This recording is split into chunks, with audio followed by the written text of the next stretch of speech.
Hi everybody, time for another midweek chat. It is October 9th, 2024. This is pretty close to, I thought it's new, so this is a new bike trail, and actually it's really close to St. James, and I'm really tight for time today, so I thought show people the new trail, and I was hoping maybe we'd have a little color in the trees. There is some, of course, in the city, but not right here, so it's not still a little ways away from peak color. My aunt from Tennessee is coming up this weekend to see my mother, and she was hoping to hit peak colors, and I think she might in Wausau. So that's good. I hope you're able to enjoy the beauty here. It's a lot of hard things going on in the world right now, right? It's hard to know what to keep track of. Trying to wrap our heads around what political candidates are saying and trying to sort through what's true, what's not. All the wars happening in the world. And gosh, I just read something I wrote. Interviewed an Israeli, around the year anniversary of the massacre that started this whole Gaza war and Lebanon. And he came to this hard conclusion that right now, like October 9th, 2024, he said there's no really any desire for peace in Israel, Gaza.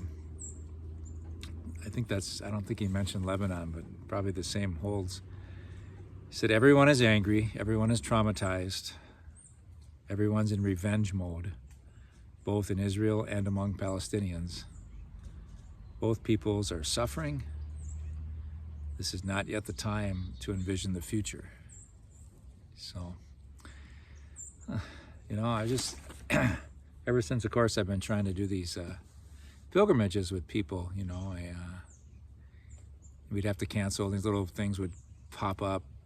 I shouldn't say little things, people died. But the Gaza war in 2014 lasted 3-4 months. And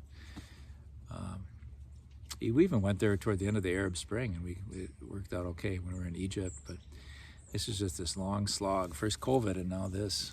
So I've been in communication with some people from, here's a walker with a dog. We'll get a little nice, see how the community uses the new trail. But I've been in communication with some people. Hello. Hi. Cute dog. Thank you. Yeah, love it. First time I've been on this trail. Yeah, it's nice, huh? Yeah. Yeah. Is that a Westie? Yes, it is. I had one of those when I was a boy. Cute. Pretty special. Cute dogs. But this is what I've been spending a lot of time on this week, is ordering our things from the Holy Land. So I've been talking to people in Bethlehem, talking to someone in Jerusalem, and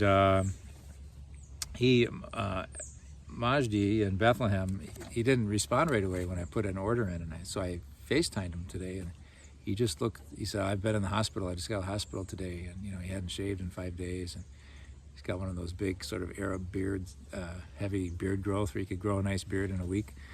But he's usually so upbeat and happy, and he was just so down. He goes, well, my son will fill your order, that's okay, we'll get it out, we'll get it sent soon. He's going to Hebron, and he'll get the goods. And so I'm like, well, thanks, Majdi, but I'm concerned about you too. And so that's hard. And then the Lars people, they got the order, and we should have ordered a month ago. I was just waiting on a few things, and time a little got away. So I hope the shipping can happen efficiently, so we can get it by mid-November and start selling to help them out. And then Alfred, I heard from him. Did I write down what he said? I put in this order for some things. Alfred has more of the religious good type things, and he said, I gave him a kind of a big order. He said, great news, good income, thank you so much. We need to adjust some prices and some pictures. The shipping rates are higher now due to the war and less air travel out of the airport. And he said a few other things. He said, blessings, thank you again, Alfred. And in talking to him yesterday, he said, it's hard. I go to Tel Aviv every day. He's got like a janitor job in a hospital or something, since his gift shop business is doing nothing. So that's why he's happy he got an order. And he said every day he's just afraid. You don't know when a bomb is going to come. And so,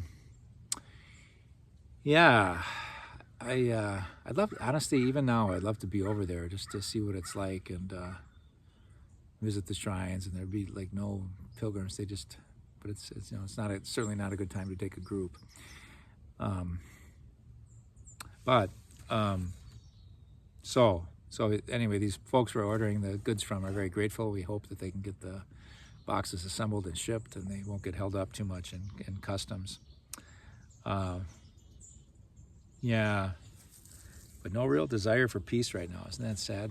People are traumatized and in revenge mode.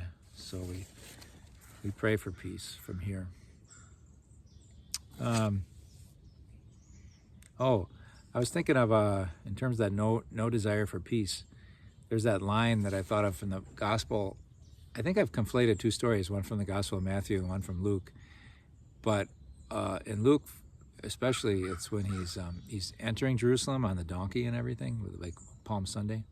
And just a little aside, he looks over the city as he's about to enter it. So coming down from the Mount of Olives, you get this beautiful view of the city of Jerusalem. And Jesus would have that view, the temple there and everything, and he starts to weep. He weeps over them. And see if I have the quote here. Well, I don't so much, but it's like he's going to his crucifixion, and he sees the city, he sees its future, how they're going to be attacked and destroyed. It happens just 33 years later after his death and resurrection. And so he weeps over them. And then Matthew, when he stops and weeps, he says, if only this day you knew what makes for peace, but now it is hidden from your eyes. If only this day you knew what makes for peace, but now it is hidden in your eyes. And that can be true for all of us. If we really knew the way to peace and fullness of life. Today's gospel today we had was the Lord's Prayer from Luke, very shortened version. Father, hallowed be your name. Your kingdom come. Give us this day our daily bread. Forgive us our debts as we forgive those who are indebted to us. I think I might be missing one line, but it's condensed from what we're used to saying, which is in Matthew's gospel. And sorry, I forgot the connection I was going to make with that, but it was our school mass today. So anyway, and then of course the hurricanes, and partly just natural disasters, partly because humans haven't managed the earth that well. Climate change and those things that increases the severity of all these storms. One of the lines in that, what do we say at Mass or in our private devotions? Forgive us our trespasses, we forgive those trespass against us. Lead us not into temptation, but deliver us from evil. In Luke's gospel, he says, and deliver us from the final test. And I should probably have looked up what that meant. I'm not sure what it meant. So I think scholars sometimes make their best guess. It's at the end times. It's some great struggle anyway, and it's a prayer to be delivered from anything that would separate us from God. Any temptation too great, any suffering too great. It's an interesting prayer to deliver us from the final test. I asked the kids if they had an idea, because sometimes they come up with these great answers, and they were sort of stumped by it too. But I wonder sometimes, my own life, like, well, I have a pretty darn easy life, a nice family and good education, and I've had good professional life, being in these great parishes like St. James, St. Joe's, Newman. Will something happen in my life? Some catastrophe, like people who lose their homes, or people that are like hurricane people, or like victims of war, where you just kind of lose everything. Maybe there's lots of scenarios. My mom, it's almost funny. She's I guess she's always been a little bit like this, but especially lately, if there's anything that could go wrong, she imagines it happening. And so I pulled into this pumpkin patch. She didn't want to get out. She wanted to sit in the car. I said, well, I'll get out. I'll buy a pumpkin. And I said, I can leave the windows open for you. And she goes, well, a bird will probably fly in if you do. And I was like, really? You think a bird will fly in and attack you? And just like anything that could go wrong, you know, she's afraid of it sometimes. So I'm not like that yet. But heck, you know, electrical grid, internet, I mean, it's all these things that we can imagine that really could make life really hard, where we lose everything. We spend all this time accumulating, trying to make our life secure and safe, and probably a good number of us, you know, end up dying in a fairly secure place. You know, everything's of course stripped from us. You can't take it with you, but we haven't been too traumatized maybe before we die. I was thinking of we had a husband and wife die together, not together, but like 10 days apart, the Rodells. Their funeral will be in November. And, you know, just really lovely people. They lived across the street from St. James forever, and I'd always see them taking walks. And Artist did vigorous walks well into her 80s. And Jim was a little more hunched over on a walker if they'd walked together. But Jim was a tail gunner in World War II. So he'd be in the back of a plane that was shooting at German Nazi targets. And I think he was trying to shoot down planes. I'm not sure. Is that what tail gunners do? Shoot, anyway, I've talked to him about it before. And if anybody was a target to be killed, it was him, because he was shooting these things at the planes. And so I don't know how many missions he did, but lots. And he survived, you know, this prime person that the enemy would want dead. And he survived. And I don't know what his whole life was like, but boy, when I talked to him, he was just so kind of mellow. I just got this vibe from him, like, hey, I shouldn't be here. There's no reason I shouldn't have been killed in that war. And I got a great wife, I have great kids. Nothing bothers me. Nothing's gonna bother me, you know, so. And there's the spirituality to that, right? You know, it's a little about, even like baptism. Baptism, we've died with Christ, we might rise with him. So do we really, you know, take that? Sometimes people, like I had a car accident that was really bad in '88. I could have died, had a hematoma in my head there, and missed, 2 months of school. And, you know, I just thought I could be dead. So I'm not dead, I'm alive. I could do anything I want with my life. And I should have no fear, because I shouldn't even be here, you know. But then we start getting afraid of stuff, and life, you know, catches up with us. But that idea that if something catastrophic happened in our lives, what would we do? Would it be okay? Would we have enough of a spiritual practice where, like it says in the Gospels, when Jesus is trying to encourage his apostles, he goes, you'll go forth and you'll be persecuted, and you'll be dragged before governors and kings, and you'll be asked to give an account of yourselves and why you believe in me. So be ready for that. And then he says, some of you will even be killed. And then he says, but not a hair on your head will be harmed. So make sense of that. You'll be killed, but not a hair on your head will be harmed. So your hair will look good even when you're not. I don't think that's what there's the soul, right? It's the soul, nothing that can harm us. So to be in touch with that, to nourish that every day, so when things around us fall apart, you know, we still have strength of soul, confidence that we're in God's hands. And things may not go real well in this world, for us, for you, but things will go well for all those who have faith. Not materially necessarily. You may die, you may suffer, you may get cancer. But we're in God's hands in this life into the next.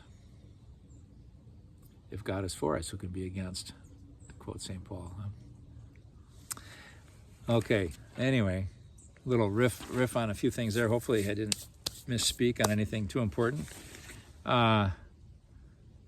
I got a bunch of parish news. Should we sneak that in and I can talk? So the big things. Healing Mass coming up next week, Wednesday. So anybody that would like the healing touch of Christ, come if you can. It's 11 a.m., so I know it's not great for everybody. Usually most people that come are retired, they're older. Everybody who's over 75, I think, gets an invitation.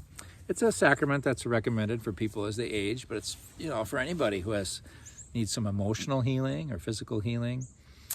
And keep in mind that the healing of Christ can manifest itself in a physical healing and a cure, but there is a distinction between healing and cure. And cure is like whatever, the broken bone, it mends. The antibiotics knock the infection out. The cancer is gone. That's like a cure, Healing's a little more, I didn't come with a definition in my head, but healing can be a real interior heart thing. It's like my fear is gone. My sense of panic is gone, or I feel strengthened to know that I'm not alone in my suffering, and that I'm not abandoned in my suffering, that the Lord Jesus is with me, and he suffered. He was not cured of his crucifixion wounds. He died, but he rose again, and I want to stay close to that life. So Jerry Kakanis, who was the bishop of Tucson, he was also the head of my seminary. He'd give these wonderful Wednesday night talks, and one was on healing. And I remember the last word of one of his talks. He said, healing is belonging. Healing is belonging. We're not alone. So anyway, anybody would like to experience the healing touch of Christ in a community of faith? That'll be Wednesday at 11. There'll be a little light food thing served afterwards. Stephanie is coming. Yay. I heard from her in an email today. She was actually speaking. Guess where she was speaking this week? All over the place. Her tour started in Los Angeles, went to Texas. She's from San Antonio. I think she spoke in Austin. She was at Harvard Divinity School this week. So she's going to come from Harvard Divinity School to St. James. and don't be intimidated. Don't be intimidated by that. Harvard Divinity School obviously has a lot of smart people, women and men. But she's talks from the heart. She's talked from her experience. I was going to look for some quotes from her book to read today. I ran out of time. But there'll be some books available for purchase. So we're still trying to figure out how to get those books here. But it'll be beautiful. That'll be Tuesday the 22nd. So not next week yet, but the week after that. I am hoping to get a good, because I think she's done this tour where there's reservations only and a lot of people. So I hate to have her come to St. James and have 10 of us there. So spread the word and try to get your friends over to. It'll be, I think, in church. So I can't wait to host her. She'll be coming from the Ignatian Spirituality Center in St. Paul, Minnesota. I'll pick her up there next Tuesday. Okay, so that's good. Holy Land Gifts at Trunk or Treat, I mentioned last time. It'll be Saturday the 26th from 2 to 4. So you can come for Trunk or Treat, and you can stay for Mass if you want at 4:30. So the other big thing that's happening is the refugees. So the parish formed a team to welcome a refugee family when they come. And our friends at St. Anne's in Wausau did that for Afghani refugees a couple years ago. And basically these sponsoring, there's three big sponsoring organizations. The Catholic one is Catholic Charities, the Lutheran one is Lutheran Social Services, and the Evangelical Christian one is called World Relief, and they're just in different cities. So in Eau Claire, it's World Relief. And so they'll supply the apartment and the beds, but the sponsoring group, we supply like emotional support, they visit, but also furnishing. So let's see here, what did I write? Christine was telling me about it. To stock and furnish. So when I hear stock, it's like stock the refrigerator. So kind of those kind of things that people need, and to furnish, like a kitchen table, chairs, all that stuff. So it's really a commitment, and it costs some money too. So we'll see. We'll see what we need from our charity fund, but hopefully some parishioners can step forward. So the big sign up is on the website. So if you're on the home page, you don't have to do any links. You go to the home page, you just have to scroll down. And then it talks about refugee, sponsoring family. And then there's a link and there's a sign up. Just kind of look at what, from more high-end items to lower-end items, what if you'd be interested in donating something. But if you do, then you got to buy it and hold it. It's kind of a weird thing. You have to buy it and then hold it because we don't know when the family will be coming. I guess we're next in queue. It could be, we could get word tomorrow, or it could be next month. And so it's one of those things. Christine said, hurry up and wait. So it's kind of urgent, but we don't know. But that's one way, that's beautiful thing. And Stephanie's talk, of course, is about her relationships with refugees in the Middle East. And so here we are. It's really kind of good timing to have this her presentation when we're looking at sponsoring a refugee family. So that's happening. Baby bottles. I thought I brought one. Did I bring one?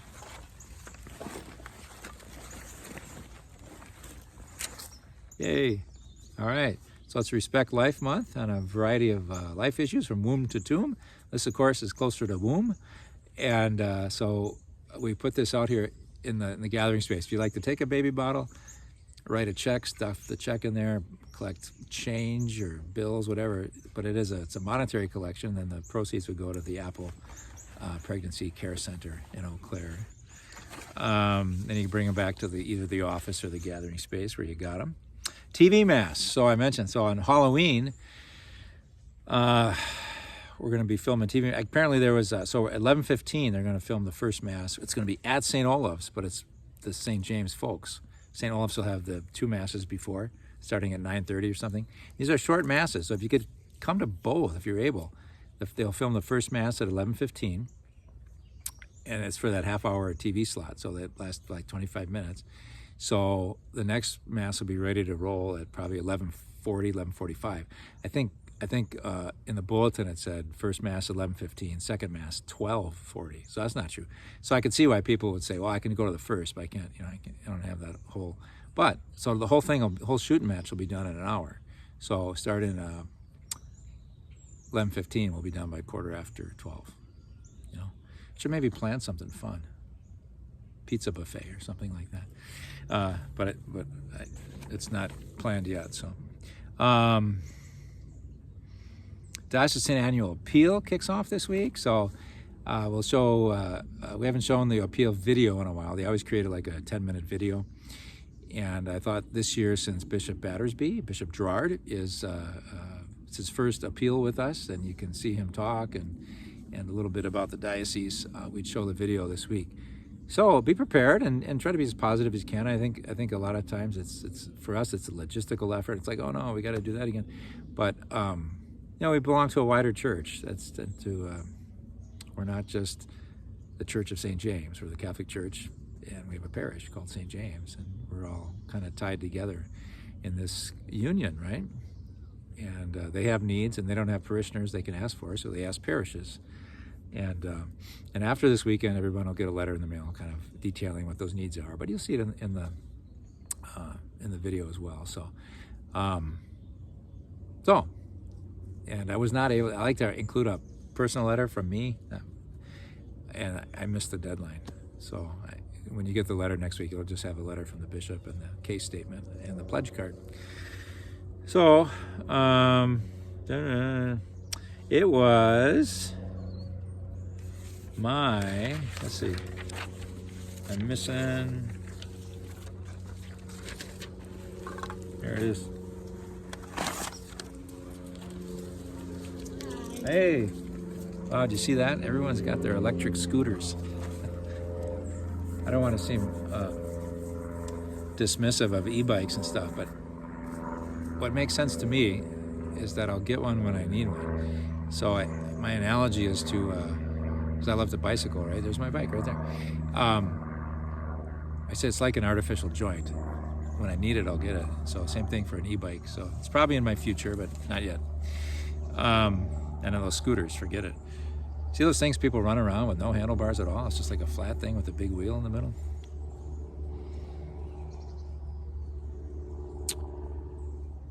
Oh, Cardinals, Dad. Is that what the Cardinals anytime? So my dad's, he died in January of 2000, and So kind of used to life without him now for almost 25 years. But yesterday was an important day. He would have been 100 years old. And I threw it up on the Facebook, a little picture of him and me from when I was a seminary student. And I don't know, I just have a lot of fond memories of Dad. He was a good dad. And I think I wrote a lot of this in the bulletin. A lot of my chats are just kind of expanding on what I have in the bulletin. But I have this lovely a cousin named Andy, and he's got a great voice, and he's a good guy. And he sang at my father's funeral, Pie Jesu and Panus Angelicus. And, Nick Pass, who was our current piano director, he came because he was a Newman student when I was there, and he came over and he played piano, and he did a fantastic job those many years ago. But this Andy, the singer, he said that his mother, or his grandmother, who was my dad's big sister, would say that Dad always had these stacks of books on his desk in the farmhouse. He grew up on a farm in Halder, and he would be poring over them, studying them all the time. Because what Dad, he shared very little. You had to really tease information out of him. I remember, thank God for the times I did that, but he was very guarded in terms of what he would say about his life. And so I knew it's like he missed a year of school. So even though he was born in 24, he was like class of 40, class of 41 instead of 40. Anyway, he was a year 18 plus, class of 43 instead of class of 42, I guess. I don't know. Anyway, it was like a year, because he missed a year of school. And because of some illness. And so he took this correspondence course, I think, during that time. So it's like, and maybe after, in accounting through some school, maybe it was UW, I don't know, some school in Madison offered an accounting, I don't know, degree, but he never had a teacher in person, and he learned it, and he became a really good accountant and did really well, in his firm, and I just think that's so cool. But I never imagined him doing it. I never imagined him like in his bedroom with all these books. And that's the kind of thing that would just, I was going to say freak me out, but it would really stress me out. Like, how am I going to learn all this in a book? I don't have anyone to talk to about it. It's not like anyone in the family was an accountant, But he just did it by getting these books and studying it in a correspondence course. And she goes. And anyway, I just so respect that. I mean, it's not his profession is not the most important thing in his life. He's a good dad and loved well and good man of faith. But I just thought, man, he's my dad. He had that strength. Next time I get flustered by a problem, I can just kind of sit down and try to not get too freaked out about it. And I got some of his genes in me. I can do that. We get things from our parents, right? And we inherit their issues, and we try to heal what needs healing from past generations that come down to us. But we also get the good stuff, I remember a good friend of mine brought her children to Holy Thursday and did foot washing. And the mom went up, and the dad wasn't there.